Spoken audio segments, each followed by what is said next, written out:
Praise the Lord.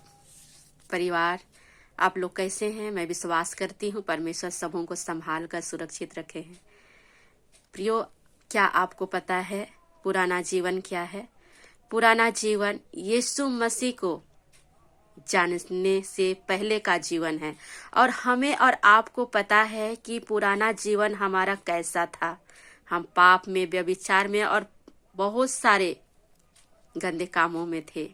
हम झूठ बोलते थे, लड़ते थे, झगड़ते थे। लेकिन जैसे ही यीशु मसीह हमारे जीवन में आए, हमने उन सारे बातों को छोड़ दिया है। और सारे बातों को हम और आप क्यों छोड़ पाए? जब यीशु मसीह हमारे जीवन में आए। अगर यीशु मसीह किसी भी पापी मनुष्य के जीवन में आते हैं, यीशु मसीह पर वो व्यक्ति विश्वास करता है, सबसे पहले परमेश्वर उनके जीवन को बदलना आरंभ करता है। परमेश्वर की सामर्थ, पवित्र आत्मा हमें सामर्थ प्रदान करते हैं। उसका ज्ञान, उसका वचन हमारे जीवन को बदलते हैं। परमेश्वर यीशु मसीह हमारे स्वभाव को बदलते हैं। और यही बदलाव है नया जीवन। जब हम यीशु मसीह में आते हैं, हमारा झूठ बोलना बंद हो जाता है। हमें लड़ाई झगड़ा पसंद नहीं आती है। हम बुरे बातों से दूर होते चले जाते हैं और हमारे जीवन में मसीह का स्वभाव दिखाई देता है। यही है नया जीवन। नया जीवन को जिस दिन हम प्राप्त करते हैं, सच में हम आनंद से भर जाते हैं। क्या आप आनंद हुए जिस दिन यीशु मसीह को आप ग्रहण किए, आपका स्वभाव बदला? तो जरूर से बताएं, जिस दिन आपने यीशु मसीह को ग्रहण किया आपको कैसा महसूस हुआ था। मैं कुलुस्सियों 3 अध्याय उसका 5 पद को पढ़ना चाहती हूँ। यहाँ पर लिखा है, इसलिए अपने उन अंगों को मार डालो जो पृथ्वी पर हैं, अर्थात व्यभिचार, अशुद्धता, दुष्कामना, बुरी लालसा और लोभ को जो मूर्ति पूजा के बराबर है। इन्हीं के कारण परमेश्वर का प्रकोप आज्ञा न मानने वालों पर पड़ता है।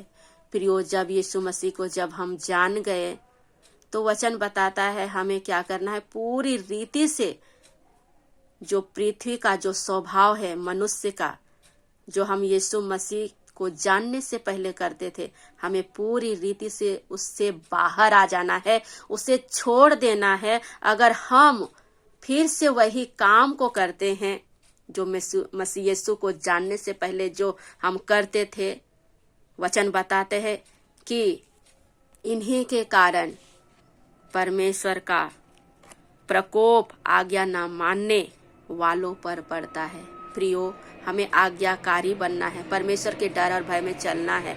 अगर हम परमेश्वर की आज्ञा को छोड़ देते हैं, हम बुरी बातों को करते हैं, जबकि हमने यीशु मसीह को पहन लिया है, यीशु मसीह को जान लिया है, उसके बावजूद भी हम जब गलत काम करते हैं जानबूझकर, तो इसके लिए कोई क्षमा नहीं है, परमेश्वर का वचन बताता है। और जब हम परमेश्वर के बातों को जानकर बूझकर हम काम करते हैं, गलत कामों को करते हैं, परमेश्वर हमसे क्रोधित होता है। और इसके कारण हमारे जीवन में कई एक बार बीमारी, समस्या और चिंता और फिकर हमारे जीवन में आते हैं और शैतान के लिए हम दरवाजे खोल देते हैं। प्रियो, सो परमेश्वर चाहता है कि हम परमेश्वर को जैसे जाने हैं, परमेश्वर का प्रेम को जाने हैं, परमेश्वर के पवित्रता को जब जानते हैं तो हमें पुराना स्वभाव को फिर से दोहराना नहीं है। हमें अशुद्ध कामों को नहीं करना है, बुरी लालसा और लोभ को छोड़ देना है।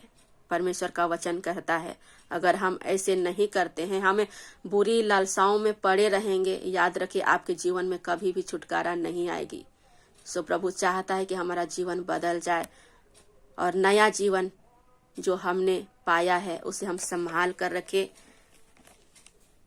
9 पद में कहता है, एक दूसरे से झूठ मत बोलो, क्योंकि तुमने पुराने मनुष्यत्व को उसके कामों समेत उतार डाला है। हमने पुराने मनुष्यत्व को उसके कामों समेत क्या किया है? उतार डाला है। और इसीलिए हमें झूठ नहीं बोलना चाहिए। और हम क्या हैं? आगे 10 पद में कहता है, और नए मनुष्यत्व को पहन लिया है। हम और आप नए मनुष्यत्व को पहन लिए हैं, जो अपने सृजनहार के स्वरूप के अनुसार ज्ञान प्राप्त करने के लिए नया बनता जाता है। परमेश्वर सृजनहार के स्वरूप के अनुसार ज्ञान प्राप्त करने के लिए नया बनता जाता है। हम नए बनते चले जाएं, पुराने मनुष्यत्व को छोड़ दे, एक नया जीवन पाया हुआ मनुष्य के समान जिए, और जो मसीह यीशु जो सब कुछ है, सब में है, और मसीह जैसा हम दिखने पाए और परमेश्वर की महिमा करने पाए। क्योंकि जब हम परमेश्वर की महिमा करते हैं, प्रभु का स्वभाव हमारे जीवन में दिखाई देती है, प्रभु हमसे आनंदित होते हैं और परमेश्वर हमें बहुत ब्लेस करते हैं, आशीषित करते हैं। किसी भी क्षेत्र में परमेश्वर हमें कमजोर होने नहीं देते हैं और बढ़ते जाने के लिए मदद करते हैं। और हमारे जीवन में जब परमेश्वर का स्वभाव, परमेश्वर का वचन, परमेश्वर का प्रेम हमारे जीवन में भरा होगा, हमारे जीवन से परमेश्वर जीवन की जल की नदियां बहाएगा। हम उस वृक्ष के समान होंगे जो बहती नालियों के किनारे लगाया गया है और अपने ऋतु में फलता फूलता है, और उनका जीवन सच में हरा भरा हो जाएगा। उस पेड़ के समान, जो पेड़ सच में अपने समय पर फलता है, उसके पत्ते कभी मुरझाते नहीं हैं। गर्मियों के दिनों में भी, अकाल के दिनों में भी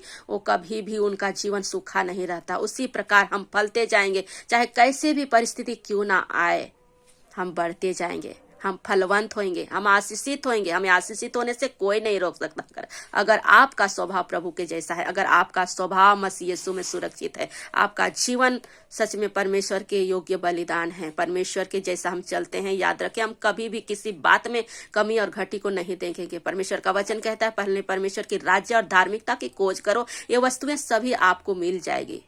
कि एक बार हम प्रभु के धार्मिकता को खोज नहीं रहेंगे। धार्मिकता क्या है? यही है परमेश्वर का प्रेम और पवित्रता में चलना। धार्मिकता यही है कि हम अपने स्वभाव को बदलें, अपने जीवन को बदलें। पहले हम अपने आप को बदलें और उसके बाद में अपने परिवार को बदलते हुए देखेंगे। कि एक बार हम दूसरों को बदलने लगते हैं, अपने जीवन को बदलते नहीं है, जिसके कारण हमारे जीवन में प्रतिफल दिखाई नहीं देती है। सो प्रियो, प्रभु चाहता है कि हम बदल जाएं, पूरी रीति से प्रभु का स्वभाव हमारे जीवन में हो। हाँ, हमारे जीवन में कई एक बार कमजोरी आती है, हाँ हमारे जीवन में वो कमी है, लेकिन उसे कैसे दूर करेंगे? प्रभु की आत्मा के द्वारा। प्रभु से सहायता मांगे, पवित्र आत्मा आपके लिए सहायता करने के लिए तैयार है, आपके साथ है। उसे आप सहायता मांगे, उससे सहायता मांगे, उसकी सहायता से आप सब कुछ कर सकते हैं। प्रभु चाहता है कि हम पवित्र आत्मा की सहायता से सब कुछ करें, प्रभु यीशु मसीह के लिए सब कुछ करें, अपना जीवन को बदले, परिवार को बदले, और हम आशीषित होते चले जाएं। जब हम आशीषित होंगे प्रियो, तभी तो हम दूसरों को सुसमाचार प्रचार कर पाएंगे ना। लेकिन हम भी यदि रोते रहेंगे, बिलखते रहेंगे, बीमारियों में पड़े रहेंगे, तो कैसे हम किसी को सुसमाचार बता सकते हैं? कैसे कह सकते हैं कि मेरा प्रभु भला है? सच में आप जानते हैं कि आपका परमेश्वर प्रेमी पिता कैसा भला और सामर्थी परमेश्वर है। सच में आपके जीवन में यदि कोई रोग दुख है, बीमारी है, समस्याएं हैं, तो आप प्रभु के सामने लेकर आए, उन सारी समस्याओं को प्रभु को बताएं और कहें कि प्रभु मेरे जीवन को बदल। प्रभु जरूर बदलेगा और आप आशीषित जीवन जिएंगे, ब्लेस लाइफ जिएंगे, और आपके जीवन को देखकर लोग आशीषित होंगे और आप बता पाएंगे कि परमेश्वर कितना भला है। क्योंकि परमेश्वर हमारा जीवन को देखता है और वो चाहता है कि हम आनंदित हो जाएं, खुशी हमारे जीवन में दिखाई दे, ताकि हमारे जीवन को देखकर लोग आशीषित होंगे। लोग पूछने आएंगे कि आपके पास कौन सा ऐसा रहस्य है, कौन सा ऐसी बातें हैं जिसके कारण आप खुश रहते हैं। सो आपको पुराना स्वभाव को पूरी रीति से सच में छोड़ देना है प्रियो, और नया मनुष्यत्व को जो आपने पहन लिया है, आपका नया जीवन जो आपको प्राप्त हुआ है, उसे बनाए रखे, सुरक्षित रखे, और आप प्रभु के स्वभाव में बढ़ते चले जाएं। आपको ब्लेस होने से कोई नहीं रोक सकता है। आमेन। सो परमेश्वर इन सारी बातों के द्वारा, वचनों के द्वारा आप सबों को ब्लेस करे। प्रभु की महिमा और उपस्थिति और प्रार्थना में बने रहे। प्रभु आपके जीवन में कार्य कर रहा है। यदि आपके जीवन में कई एक प्रार्थना का, निवेदनों का उत्तर नहीं आ रहा है, धीरज से प्रभु के बाट जोहते रहे, प्रभु के पीछे चलते रहे। कई एक बार उत्तर जल्दी आते हैं, कई एक बार उत्तर आने में देरी लगते हैं। सो प्रभु आपके लिए काम करना छोड़ा नहीं है। विश्वास में बने रहे। प्रभु आपके जीवन में जरूर जिस बात को आप मांग रहे हैं जरूर देगा। मेरा ये पूरा विश्वास है। आमीन। सो इस समय मैं प्रार्थना करना चाहती हूँ, धन्यवाद करती हूँ पिता, इस समय जितने लोग वचन सुने हैं बहुत आयत के साथ ब्लेस करना, और खुदावन ये पुराना स्वभाव को छोड़ देने पाए, ताकि इनके जीवन में प्रभु पाप बुराई करने के द्वारा शैतान के जीवन में जगह न बनाने पाए। मेरी ये प्रार्थना है, इनका जीवन और स्वभाव जब गलती होती है तेरे पास आए, क्षमा मांगे और जीवन में आगे बढ़ने का प्रयास करे, और इनके जीवन से हर एक प्रकार की परेशानी, दुख दर्द, बीमारी दूर होते चले जाए, और प्रभु एक प्रभावशाली जीवन, एक फलता फूलता हुआ जीवन, आशीषों से भरा हुआ जीवन जीने पाए।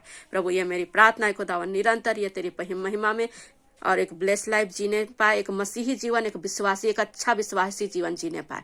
प्रभु ये मेरी प्रार्थना है। सारे लोग जो मेरे इस वचन को सुने हैं पिता परमेश्वर, जो तेरा दिया हुआ वचन था, सच में खुदावन ने बहुत आयत के साथ ब्लेस करना। प्रभु जी मैं तेरे हाथ में सौंप देती हूँ, और ये प्रार्थना हमारे उद्धारकर्ता यीशु मसीह के सामर्थी नाम से मांग लेती हूँ। आमीन आमीन। जय मसीह की।